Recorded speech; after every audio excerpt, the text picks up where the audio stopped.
بسم اللہ الرحمن الرحیم۔ السلام علیکم۔ ستمبر کا مہینہ پاکستان کے لیے اہمیت کا حامل رہا ہے۔ اس مہینے پاکستان نے 1965 کی جنگ میں بھارت کو عبرتناک شکست دی۔ اس شاندار کامیابی کی یاد کے ساتھ بہت سی تلخ یادیں بھی اس مہینے سے وابستہ ہیں۔ مزید ڈسکس کرنے سے پہلے اس ویڈیو کو لائک کریں، سپیریئر ٹی وی کو سبسکرائب کریں اور بیل آئیکن پر ضرور کلک کریں۔ بانی پاکستان قائد اعظم محمد علی جنابی 11 ستمبر کو ہم سے بچھڑ گئے تھے، جس کے بعد پاکستان میں سیاسی عدم استحکام پیدا ہوا اور 72 سال گزرنے کے باوجود اس سیاسی بحران سے ہم نکل نہیں پا رہے۔ قائد اعظم کی وفات کے 3 سال بعد قائد ملت لیاقت علی خان کو بڑے جلسے میں گولی مار کر قتل کر دیا گیا۔ 1954 سے 1958 عیسوی تک 4 سالوں میں 7 حکومتیں تبدیل ہوئی۔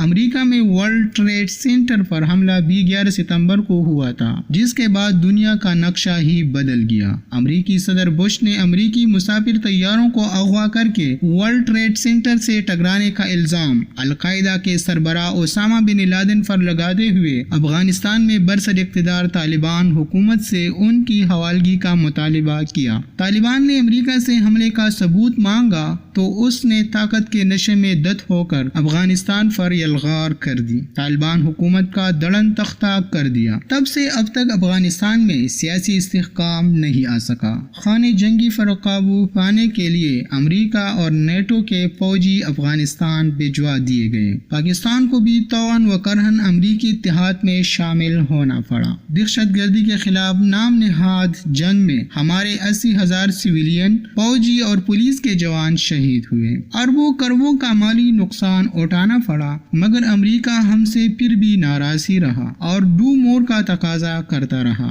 اربوں ڈالر حزب مشرف جنگ پر لوٹانے کے بعد امریکی حکام کو ہوش آ گیا اور انہیں اپنی ناکامی تسلیم کرتے ہوئے طالبان کے ساتھ مذاکرات کی میز پر بیٹھنا پڑا اور دوحہ میں امن معاہدہ طے ہوا۔ 9/11 کے نتائج کا خمیازہ بہت سے ممالک کے ساتھ ہم بھی آج تک بھگت رہے ہیں۔ امریکہ کی طرف سے جاپان کے شہر ناگاساکی اور ہیروشیما پر ایٹم بم اسی ستمبر مہینے میں گرائے گئے تھے، جس کے بعد جوہری طاقت حاصل کرنے کا جنون دنیا کے بہت سے ملکوں کے سر پر سوار ہوا اور تمام وسائل انسانوں کی ترقی کے بجائے وسیع پیمانے پر تباہی پھیلانے کے ہتھیاروں کی تیاری پر لوٹا دیے گئے۔ یہ تباہ کن ہتھیار صرف دکھانے کے لیے ہوتے ہیں، ان کا استعمال کرنے والے ملک کی اپنی بقا بھی خطرے میں پڑ سکتی ہے۔ اس کے باوجود دنیا کے 15 ممالک نے ایٹم بم بنانے کی صلاحیت حاصل کر لی ہے۔ پاکستان 1947 کو اپنے قیام کے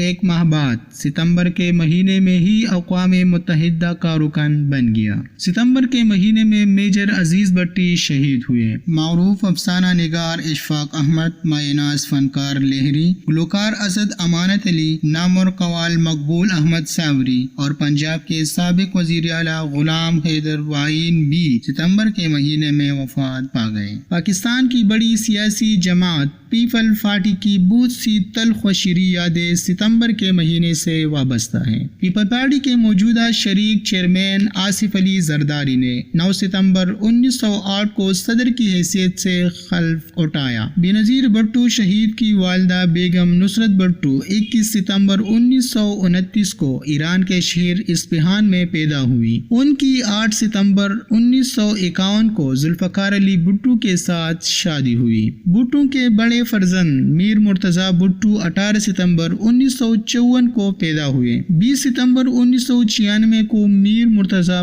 بھٹو کو کراچی میں فائرنگ کر کے قتل کر دیا گیا۔ 16 ستمبر 1977 کو ذوالفقار علی بھٹو کو گرفتار کیا گیا۔ محترمہ بینظیر بھٹو کے فرزند اور پیپل پارٹی کے موجود چیئرمین بلاول بھٹو 21 ستمبر 1988 کو پیدا ہوئے۔ مستقبل کے بارے میں پیشنگوئی کرنے والوں کا کہنا ہے کہ موجودہ سال کا ستمبر پاکستان کے لیے بہتر رہے گا۔ کراچی میں طویل اور طوفانی بارشوں سے تباہی کے بعد مرکزی اور سندھ حکومت نے شہر کو بچانے کے لیے مل کر کام کرنے کا عندیہ دیا ہے، جس سے توقع کی جا سکتی ہے کہ ملک میں سیاسی مفاہمت کی راہ ہموار ہوگی، جس کا ملک و قوم کی ترقی سے گہرا تعلق ہے۔